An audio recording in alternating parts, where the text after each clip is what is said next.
हम ये जानने आए हैं 3 बार यहाँ घूस लग रहा है कि नहीं? लगेगा घूस लग रहा है कि नहीं? पूरा घूस लग रहा है, पूरा घूस हेलो ब्लॉक में राशन कार्ड है?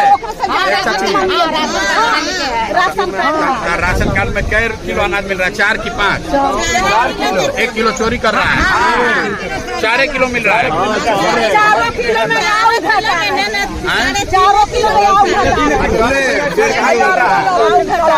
3.5 किलो।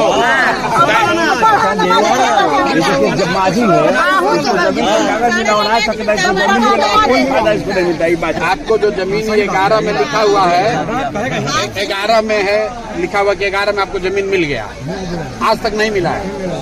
डीएम एसडीएम कुछ नहीं कर रहा है, बीडीओ सीओ कुछ नहीं। पर नीतीश बाबू जब आए तो आप काहे नहीं बोले? नहीं ना मिले सर, गाड़ी से निकल में, लेकिन गाड़ी से निकल में